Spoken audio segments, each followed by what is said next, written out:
Hi folks, welcome to a new episode of the 59th Minute FPL podcast, which is brought to you by The Athletic. I'm Mark McGettigan. You can find me on Twitter at FPL General. We are most of the way through the international break, thankfully, and Gameweek 5 is just around the corner. The dust has settled on a crazy Gameweek 4, which seen Liverpool ship 7 goals to Aston Villa and Manchester United get thumped 6-1 by Spurs. Staying calm and patient during this international break has been a big challenge for me, and I'm sure for many of you listeners as well. And I'm sure plenty of you have actually failed in the patiency challenge, because I'm sure a lot of you have made early transfers ahead of Game Week 5. I've managed to resist doing so. Wildcard crossed my mind just after Game Week 4. A couple of early transfers crossed my mind as well, but I've managed to stick to my game plan, staying patient, and won't be making any moves until Friday night or possibly even Saturday morning.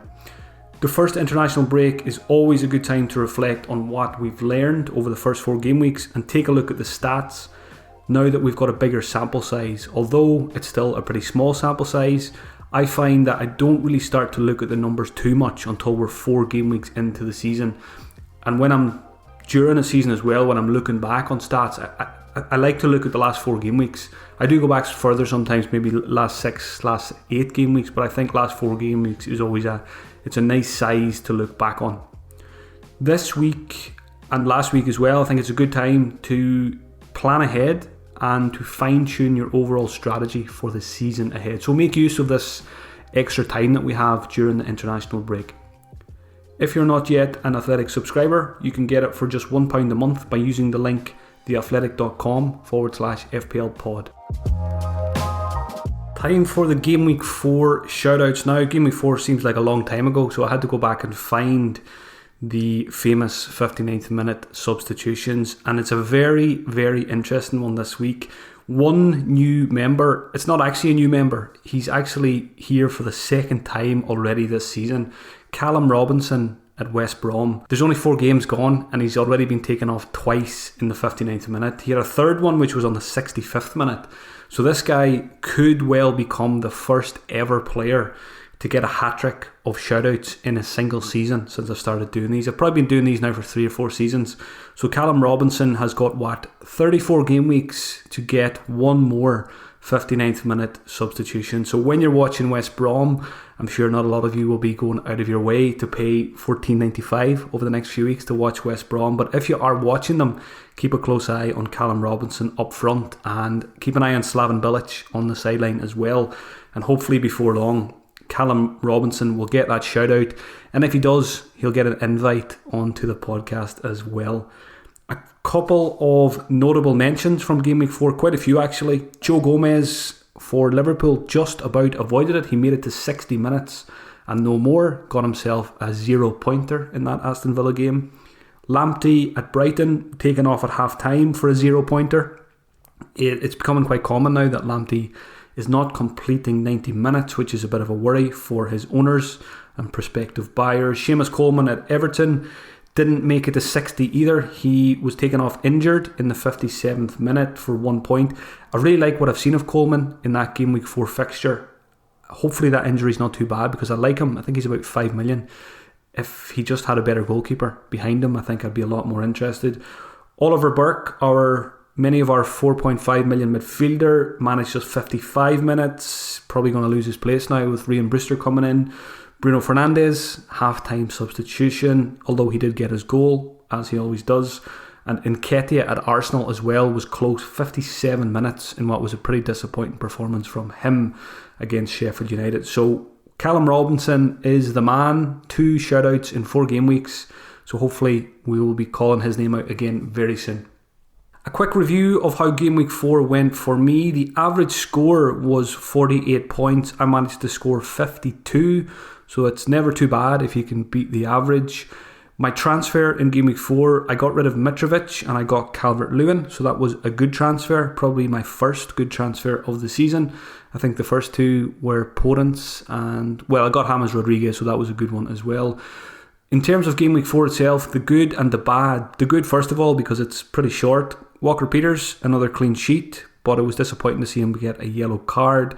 Salah got 13 points, but he wasn't my captain. James Rodriguez, an 18-pointer. I did not see this one coming. I'd been saying in the weeks leading up to this game that I feel that he's a world-class player, but he may not be a top-class FPL asset. But he made me eat my words there. And it's a funny one because even though he scored 18 points in that game, I'm still not overly confident that he's going to be a massive FPL asset this season. I still think Calvert-Lewin is probably the better option there at Everton, but obviously I'm very happy to get those James Rodriguez points and glad I got on him early in the season as well. I think it was game week 2. Calvert-Lewin obviously got me the 6 points as well, so that was a good transfer. The bad, Trent and Robertson getting -1 points each. What's that? That's about 14.5 million quid spent to get a total of -2. So hopefully they can turn things around in the near future. Ramsdale on goal. 4 games, no clean sheets. Pretty disappointing from Ramsdale so far. So he is on the chopping block for me in the near future.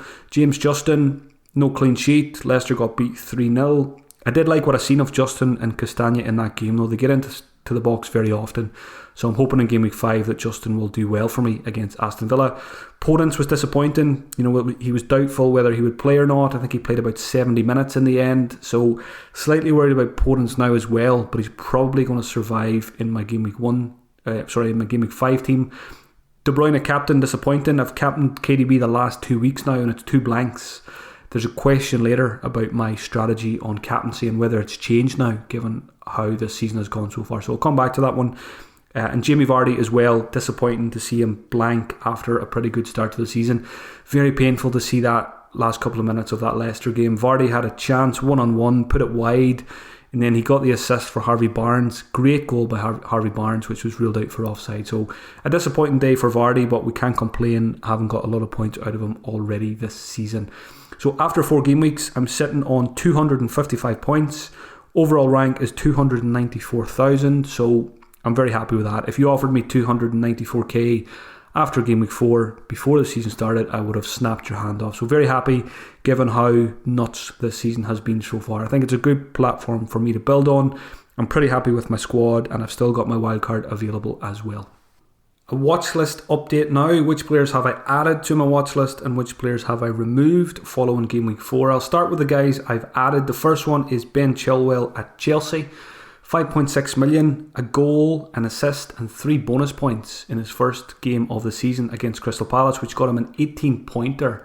Now, as I record, there's some tweets about Chilwell. I think he's left the England squad with an injury issue, so that's one to keep an eye on. Don't buy him until you get an update on that one. It could well be the case that he could end up missing game week 5 now, but literally as I just hit record on the microphone, those tweets were coming through. He looked great against Crystal Palace. He was bombing forward. He took 7 corners as well. Now, whether he'll take corners when the likes of Pulisic and Ziyech are on the pitch, it remains to be seen. But he definitely passed the eye test, Chilwell. I like him more now that Chelsea have a new goalkeeper as well. And if I was buying Chilwell, I would hope that Lampard would stick with Azpi at right back, Zuma and Silva at centre back and Chilwell left back. I think that could be their best back 4 with Mendy behind them. And if that was the case, I would have a lot more confidence because I thought James was pretty poor against West Brom. We know Alonso is a bit of a liability defensively as well. So I think Chilwell, Azpi, Zuma and Silva, if that remains the back 4, I will be a lot more interested in the Chelsea defence. Maybe even Mendy at 5 million in a couple of weeks' time. Next up on the watch list, I've added basically every player in the Aston Villa squad after game week 4. I mean, when a team beats Liverpool 7-2, you've got to take notice. And it's not just that game. Aston Villa have been pretty good since post-lockdown, going the back end of last season, and they've started this one really well. I think they've signed really good players in the positions that they've needed them. Good goalkeeper, Cash looks good at right back, Barkley's a good loan signing, Watkins, all these guys are really good, smart signings. I think they've probably won the transfer window. In terms of FPL, there's a lot of value options here. Grealish is obviously the standout. He's 7.1 million, 24 points against Liverpool. That is crazy. 2 goals, 3 assists. He created 5 chances in that game as well. John McGinn, not to be forgotten about, back-to-back 10-pointers at just 5.5 million. Ross Barkley, I think Ross Barkley's actually the one I'm most interested in, even though I've had a lot of troubles with Barkley in the past, in previous seasons, but I think you've got to put those aside now. He's playing for a different team and he's a lot cheaper than he probably was when I owned him before. The most interesting thing I think about Barkley is I think there's a good chance he could be the penalty taker at Aston Villa. Grealish, I think, has only taken 1 or 2 for Villa. Watkins, I don't think, took them at his previous club. And Barkley has taken penalties in the past. So, if Barkley gets penalties at 5.9 million, I think he's going to be in a lot of teams. In that Liverpool game as well, Barkley, he passed the eye test and the numbers are good as well, looking at them on Fantasy Football Hub. 6 shots in that game, 4 of them from inside the box. So Barkley firmly on my radar alongside Jack Grealish. I probably favour those two over McGinn, although at 5.5, McGinn could take over the course of the season as well. Watkins up front is 5.9 million, 5 shots in the box against Liverpool. Got his hat-trick. I think he might have hit the crossbar as well. So really impressive performance from Watkins. So yeah, Villa, I think Villa are legit now. It's taken me a couple of weeks to kind of admit that they actually are a good team now and they've got good options. So, in terms of FPL, it's price points, lots of value there. Even the goalkeeper, Martinez, is a great option. A couple of defenders possibly as well. But I think, Grealish and Barkley are probably the two I'm most interested in. And I think Watkins at 5.9 is a good option as well. I just feel with Watkins, it's still very early days in terms of FPL. We haven't seen much of him in the Premier League yet. Yes, he was excellent against Liverpool, but will he be consistent? We don't know yet. Whereas with Grealish, we know we're going to get consistency because he's a top-class player. And Barkley has a bit of history, pedigree in FPL as well. So yeah, Grealish and Barkley firmly on the watch list. Jorginho at Chelsea has price risen to 5.2 million this week. He's an interesting one because if he's going to play, he's a great option because he takes penalties. He scored 2 of them against Crystal Palace after missing one a couple of weeks ago, so he still has them, which is a good sign. The big question mark with Jorginho is he going to keep his place in the team? He started 3 of the first 4 games. Kovacic has been on the bench for a few of those, and my guess at the start of the season would have been Kovacic would have played ahead of Jorginho, much like last season. But Jorginho seems to have the place at the moment. But I think FPL-wise, it feels like a bit of a risk after just 4 game weeks to get Jorginho when he's only started 3 of 4. Different story if he started all 4 of them. But I would say give it another 2 or 3 weeks. If Jorginho continues to get starts, I think we've got to get him at 5.2, 5.3 million. And I think a lot of people are on a wildcard this week. I'd be tempted to go with Jorginho as my 8th attacker. So let's say you're in a 3-4-3 formation, you have Jorginho as your first sub, or at least you have the option of starting him some weeks when you've got good fixtures. So Jorginho is one to keep an eye on, more so for his starts over the next couple of weeks. Christian Pulisic, also at Chelsea, has dropped to 8.3 million. He played 7 minutes in Gameweek 4 and he's had 2 weeks now over the international break to work on his fitness, because I'm pretty sure he wasn't away with the USA during the break. He's only owned by 3% of managers, Pulisic, so big differential. We know from last season, a very, very good player and can be a very good FPL asset as well. So those of you looking for a differential, Christian Pulisic could be your man from Game Week 5 onwards. Final player added to the watch list. He was in my team in Game Week 1. He's back on my watch list now. Alan Saint-Maximin, 5.3 million, so he's cheaper than he was at the start of the season. He was the match winner against Burnley, scored a great goal, and his assist was even more impressive for Callum Wilson's goal. He got himself 2 bonus points. He did only play 72 minutes though, and he's flagged as an injury out for the weekend. He got kicked up and down the pitch by the Burnley guys, as you would expect, and he mentioned in the interview after the game that it was the same ankle injury that he's had troubling him all season. So that is a bit of a worry with Saint-Maximin. But if we get positive news about him, if he starts in Game Week 5, I think Newcastle have got pretty good fixtures up until Christmas time. If you look at the fixture ticker, it's pretty green right up until, I think it's the 19th of December. So maybe give Saint-Maximin a game or 2 to prove his fitness, and then he could be an option at 5.3. Which players have I removed from the watch list this week? Mitchell at Crystal Palace. I think if you have him, you keep him, but I don't think you buy him now if you don't, because Van Aanholt tweeted yesterday that he is back. So competition now for Mitchell at left back. Coleman and Lucas Dean, the Everton fullbacks, are going from my watch list as well. I said earlier that I like Coleman, but I don't like Pickford. So I really don't think I will buy an Everton defender this season until I see a different goalkeeper between the sticks, because I just watching him these days, he looks like he's got a mistake in him every week. So I'm going to stay away from the Everton defenders for that reason. I've removed James from Chelsea as well because Azpilicueta started the last game, so we can't trust James now to start games. I've removed Wilfred Zaha from my watch list as well because I don't like his attitude when I watch Crystal Palace games.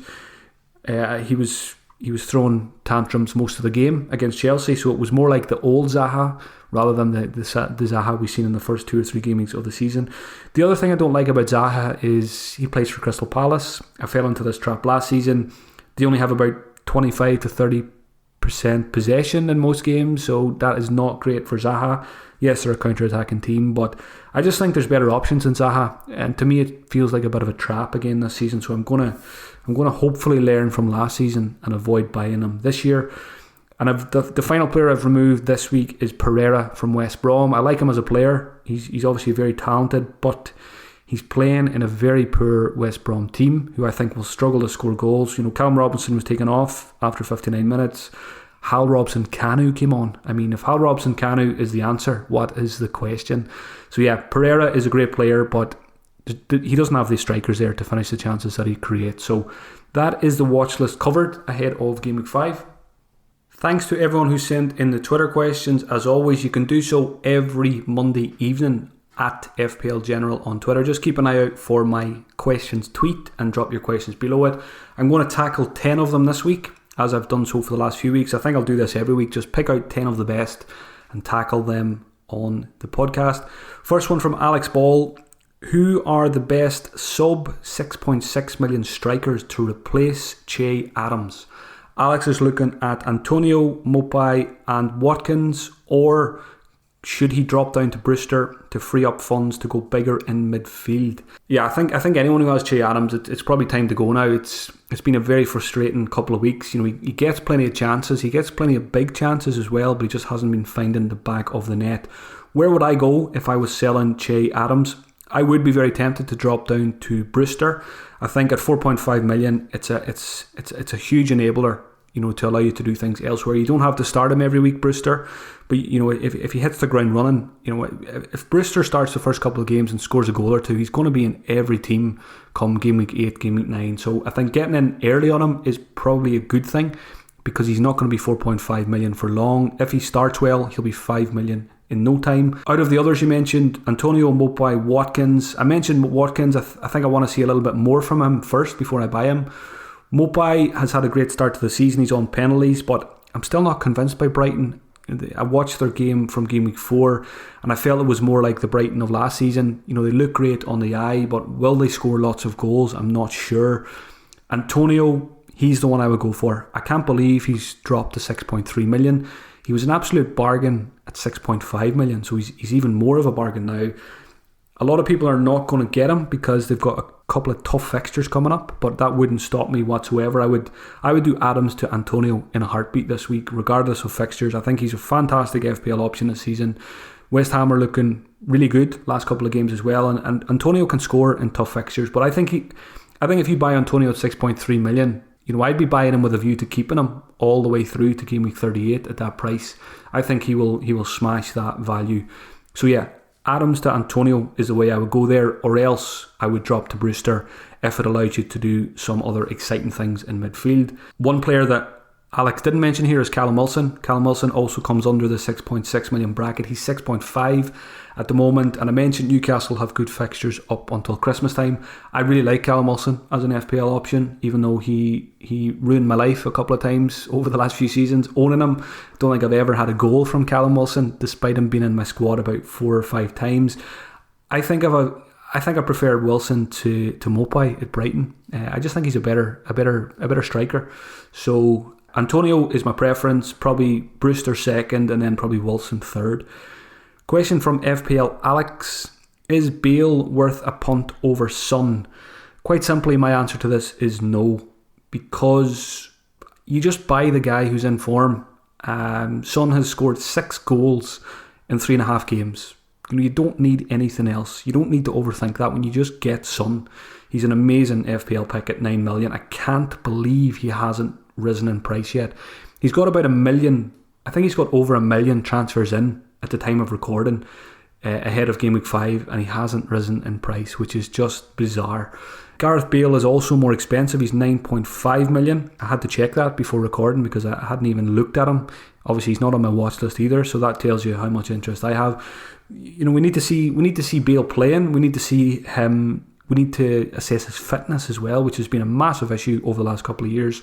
So Bale or Son, easy pick. Just get Son. Don't overthink it. Question from Red FPL. Red is on a wildcard. He's asking, is a team of literal penalty takers really viable, or rein it in a bit, expecting them to regress a bit? So if I was on a wildcard, would I be filling my team with penalty takers? The answer is no. Yes, I would have a few of them, but not for the sole reason that they're penalty takers. I'd be having them because they're good all-round FPL picks. Take Salah, for example, KDB, for example. You know, I'm not buying them just because they take penalties. I'm buying them because they've got a lot of routes to FPL points, and they play for the two best teams in the league. Everton listeners might disagree with that at the moment. So in terms of penalty takers, I think it will regress a bit. I think we've seen it already in Gameweek 4. There wasn't as many handball ones. There was a couple of shouts for penalties that weren't given for handball. So I think that's a good thing. They couldn't go on the way they were going in the first 2 or 3 game weeks. So they have to bring that number down. So I think penalty takers are probably not as attractive as they were, let's say, Game Week 1, Game Week 2. But we know in FPL, penalty takers have always been attractive. So you always need to look at them. But they need to be good FPL all-round assets, not just penalty takers. The reason I wouldn't go for a team full of penalty takers on a wildcard is because there's so many options who don't take penalties, who are very good options. I'm just going to list them off. Son, Calvert-Lewin, James Rodriguez, Grealish, Pulisic, Harvey Barnes, Jared Bowen. The list goes on. There's loads of options that if you go for let's say you go for 7 or 8 penalty takers in midfield and attack, you're ignoring some very, very good FPL assets who are going to outscore the penalty takers. Some of those guys I just mentioned will outscore the penalty takers this season. So yeah, don't be blinded by the penalty takers too much is what I would say on a wildcard squad. Go for probably a balanced approach, a couple of penalty takers, but they have to be good FPL assets as well. FPL Jag, would you argue that doubling up on Salah and Mane would be better than going for KDB or Sterling? I think there is a strong argument to be made for the Salah-Mane double up now. Obviously, we need to see how Mane is after testing positive for COVID. Hopefully, he's okay and it hasn't affected him too much. But we've seen it. You see it on the news all the time. People who get COVID can have quite long-term effects of it, and I'm sure we'll see that with some players over the next couple of weeks and months as well. So let's see how Mane is. I don't think I would buy Mane until I see him back on the pitch and 100% fit, just to make sure there's no lasting effects from that positive test. But if Mane is 100%, I do like the Salah-Mane double up, particularly for those now. I think a lot of people are going to move away from double Liverpool defence, and that opens the door for the Salah-Mane double up if you've already got one of them. When you compare, when I think about Mane, the way I think of him is that I hate not having him. Every time I watch Liverpool, I say to myself, I wish I owned this guy. He looks so good. KDB obviously has been disappointing the first few games, but I still think he's a good long-term pick. Sterling hasn't pulled up any trees either. Would I rather own Sterling or Mane in a straight shootout? Probably Mane. So yeah, I do like the double up for those who can get there. But yeah, I think you've got to be careful with Mane until you see him back on the pitch. I'd probably wait until after the Merseyside derby. And if Mane looks fine in that one, then Game Week 6 is probably the time to get him in. Question from Sumit Bojani. Are Kane and or Son must-haves? Or do they and Spurs flatter to deceive? Is it worth team surgery to get one of them or both of them this week? This is the question I've been wrestling with in my mind since Game Week 4 finished. I think everyone will agree, the most attractive FPL assets to bring in ahead of Game Week 5 are Kane and Son, because they've been brilliant and they've got 4 very nice fixtures coming up as well. Now, I've only got 1 free transfer, so I would need a -4 to get Kane or Son. So straight away, to me, that says just hold off, bank your transfer, and get them in Game Week 6. Now, FOMO is playing a part here. The fear of missing out. I'm feeling it. I'm sure many others are feeling it as well. Going into Game Week 5 without any Spurs players, it feels pretty scary given how good they've been recently. But they're not going to play Man United every week.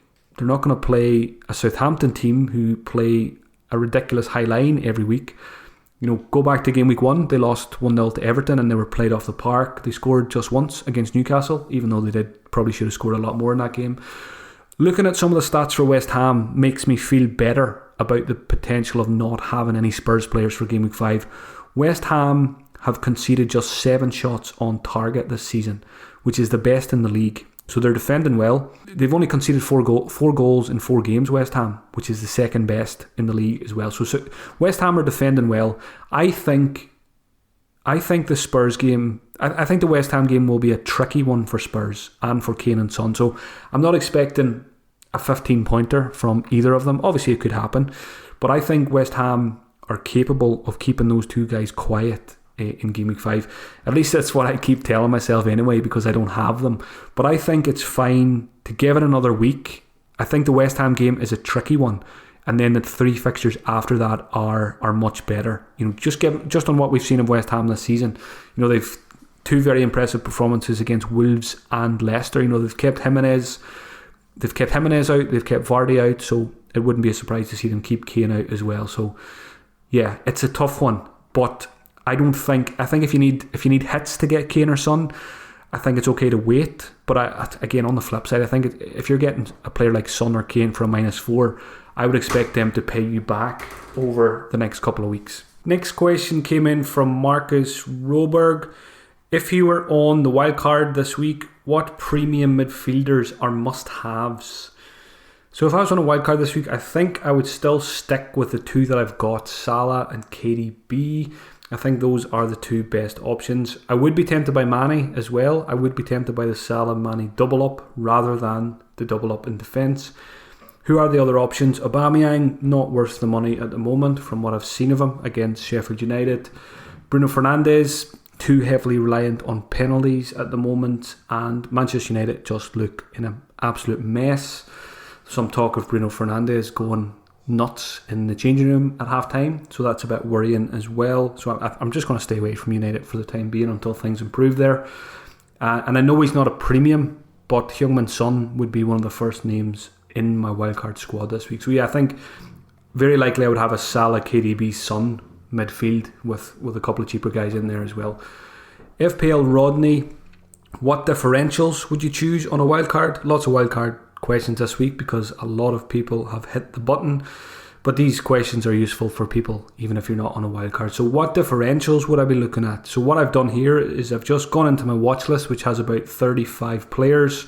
I've sorted by ownership, and I'm going to mention some of the guys who have under 5% ownership. So the first 2, Dallas and Ayling. I think Dallas is slightly above 5%, 5.2 or something like that. I think Dallas and Ayling are both very good options in defence as cheap defenders. Both will get attacking returns this season, and I can see Leeds getting clean sheets as well, given watching them against Manchester City. I thought they were excellent defensively. Souček is under 5%, Jared Bowen, both of those are good options as well. Aston Villa guys we've already mentioned, Barkley, McGinn and Watkins are all under 5% ownership. Pulisic 3%, Trossard is another one, Antonio is owned by just 5.2%. I was surprised it was so low. And Mopai as well, I was surprised by this one, 5.3% ownership. So there's a few differentials who I would be thinking about. I think the main ones are probably Pulisic, Antonio, Souček. Whether you play him every week or you have him as your first sub, I like him. And I really like Dallas and Ayling as well. I think it's take your pick. There's not really much between those 2 guys. Dallas probably slightly edges it on the stats so far this season. Luke Street asks, is it time to forget about premium defenders and free cash for further up the pitch? So yeah, going on the first 4 game weeks, it's logical to take money out of defence because there hasn't been many clean sheets. Also, I think the big one here is Alisson's injury. Adrian will be in goal for a couple of games for Liverpool, which obviously diminishes the appeal of the likes of Van Dijk, Trent and Robertson. But for me, I've got 2 premiums. I've got Trent and Robertson, and I'm not thinking about selling. I'm just going to stick to my guns, and I bought those 2 guys in game week 1 with a view to owning them for the whole season, and that hasn't changed for me just yet. I think Robertson in particular has been excellent in open play. I think he's going to get more goals this season than he has done before, and Trent will come good as well. He's had a pretty quiet start to the season, hasn't really looked 100% fit, so hopefully after the break we will see a lot more from those 2 guys, and hopefully Adrian can turn into Alisson somehow as well. Hopefully he's not going to make loads and loads of mistakes like he's done in the past. It would be even better if Liverpool could actually just bring in a free transfer goalkeeper signing, because surely it couldn't be worse than what they already have there. And Alisson might not be out for too long. We've had the 2-week break, recovery time, so hopefully it's only a game or two that Adrian is in goal. So for me, I'm sticking to the premium defenders. Things change very quickly in FPL. You'll see, I can just see it happening. Everyone takes money out of defence. Fast forward 3 or 4 game weeks, everyone wants the premium defenders back again. So I'm just going to stick to what I have, get more information, and then maybe next international break, which is I think between game week 8 and 9, that's when we can really decide whether these premium defenders are worth it or not. Question from Darth: is it Brewster time? He's a massive enabler. I've probably covered this already. I think Brewster's a great option, 4.5 million. He doesn't need to do much at 4.5 million. If you compare him, let's say, for example, I've got 3 4.5 million defenders. I've got Justin, Taylor and Walker-Peters. I've got Davis from Aston Villa on my bench at 4.4 million. So at some point I would like to change Davis to Brewster. So that gives me a fourth 4.5 million option. Now, who would I rather play when they've got decent fixtures? Would I rather play Justin, Walker-Peters, Taylor or Brewster? I think you're always going to go for the striker there, because Brewster's got if he gets a goal and assist or a goal and a couple of bonus points, he's going to outscore those 4.5 defenders quite often. So I think the key is we need Brewster to hit the ground running and score a few goals, which has been Sheffield United's issue, not just this season but last season as well. So they really need this guy to start firing in the goals, and if he does, he'll be a great option for FPL, whether it's in your starting 11 when he's got a good fixture or as your first sub as well, is a very good option. So yes, I think it is Brewster time. I think if you can get him at 4.5 for a free transfer at some point in the next week or two, it's probably a good idea, because his price is going to shoot up. Obviously that's if you're happy to play with a 4.5 million forward. There's lots of good forwards, so maybe you don't want a 4.5 million forward, which is absolutely fine as well. But I think I can see myself turning Davis into Brewster at some point in the near future.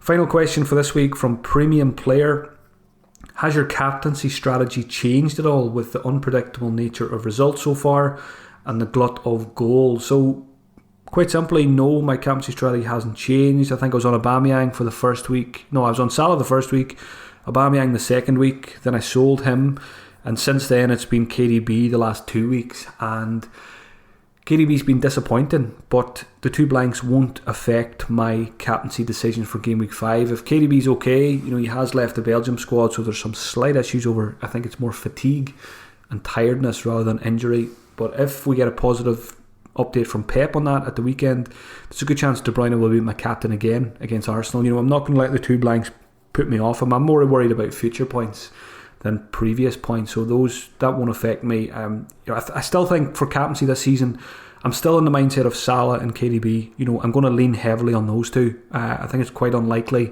that I'll captain anyone else in my current squad. Maybe that will change if I buy someone like Kane or Son. Maybe I'll be more inclined to captain those guys when they've got good fixtures, but for now I'm sticking to the KDB Salah captaincy double up. I'll finish up with captaincy and transfers for game week 5. So captaincy, first of all, a couple of tricky fixtures here. So KDB, I mentioned, has Arsenal, so on paper it's not the best fixture, but I still think he's a very good option if he's fit for that one.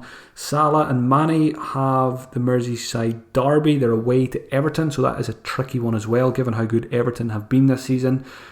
So for me, it's between KDB and Salah again. At the moment, it's on KDB, pending positive news from Pep Guardiola on Friday about that fatigue or whatever's going on with him. There was pictures of him on a bicycle yesterday, so it can't be too serious. The Salah, I tend to sway away from derby games, particularly this Merseyside derby. It's very unpredictable, I think, this season in particular. So I think KDB at the moment, Salah could wrestle that armband off KDB before the weekend. Part of me is thinking about leaning towards a Salah, just auto-captain and Salah every week this season, because he's been pretty consistent so far. His numbers are always good. He's got them penalties as well. So yeah, it's between those 2. I'm undecided, as you can see, between KDB and Salah for the weekend. I don't think I'm considering anyone else in my squad at the moment, unless I buy a Spurs player. So I said I was well in relation to captaincy. I said I'm probably going to avoid buying Manchester United players for the time being, but I think if I owned Bruno Fernandes, I would be tempted by the captaincy away to Newcastle. Penalties, set pieces, we should beat them, but nothing is guaranteed these days with Manchester United. Son and Kane, I think, have got to be in your captaincy thoughts if you own one of them or both of them. They're at home to West Ham. I do think it's going to be a trickier fixture, but I think the way those two guys are playing and the way Spurs have been scoring goals as well, they're pretty good captaincy options this week. Vardy's at home to Villa. Does that tempt me? Not really, because he's very heavily dependent on penalties. He's not doing much from open play these days. I'm going to sell him soon. And Aston Villa have been much better defensively as well. Chelsea at home to Southampton. Would I captain any of their players? I don't think so. Calvert-Lewin, got to be in the conversation as well, given how well he's playing. He's scored in every game so far. Would be no surprise to see him score against Adrian in the derby, so he's an option as well. But for me, it's still the big guys, KDB or Salah. It'll be one of those two for me, unless I buy a Spurs player. Which brings me on to Game Week 5 transfers. I've only got one free transfer. Option 1, which is probably the most likely one I will do, is do nothing. When in doubt, do nout. Bank my transfer and then possibly do some surgery in Game Week 6. So, 2 free transfers for Game Week 6. Maybe a third one for a -4 sounds pretty good to me. There's a couple of things I would like to address. I might want to get Brewster in Game Week 6. I might want to get rid of Ramsdale because he's got Fulham this week. So hopefully a clean sheet Game Week 5 for Ramsdale. Then I think it's 3 or 4 very tough games for Sheffield United. So it seems like a good time to fix my goalkeeper position. Game Week 6. Waiting another week gives me another week to assess the likes of Son and Kane. Let's see how they do against West Ham. If they do well again, okay, I need these guys. I've got 2 free transfers. It's much easier to get them in Game Week 6. So most likely I'll do nothing. But the other options I have are, I could get Son or Kane, but it would be a -4, obviously. I could do a -4, which would be Podence and Vardy out for Son and Antonio. So that would get me 2 players, Son and Antonio, who I would hopefully keep for most of the season if they continue to play well. My plan is to sell Vardy Game Week 6 anyway, so would it be a big deal to sell him a week early? Probably not. And Aston Villa on paper, it's not as good a fixture as it was, maybe last season. I'm not really expecting too much from Vardy against Aston Villa. I'm probably relying on a penalty or 2 again. So Antonio does play Spurs, but I would fancy him to get something against Spurs as well, the way he's been playing and the way West Ham have been playing. So if I don't bank a transfer, I think the most likely thing I would do is this one: Podence Vardy for Son and Antonio -4. So that's something I need to think about for the next couple of days. If it turns out KDB had something serious, I could just make a very easy Son in for KDB free transfer. That would solve my headache. Another option would be Vardy to Kane and find cash somewhere, but again, it's a -4. So Vardy to Kane -4 doesn't sound great. Vardy could easily do well against Aston Villa. So yeah, most likely banking my transfer, but don't be surprised if you see my team on Saturday morning and it has Son and Antonio in place of Podence and Vardy. Thanks as always for taking the time to listen, folks. I hope you found it useful ahead of this weekend's matches. If you want to hear more from me, I've recorded eye test podcasts for all 10 matches in Game Week 4, having watched all of them during the international break. They're available on my Patreon, which is patreon.com/FPL General. You'll find a link to that on my Twitter bio, which is @FPL General. Enjoy the rest of your week, folks, and have a good Game Week 5. I hope it is a big fat green arrow. I'll be back next Tuesday to preview Game Week 6.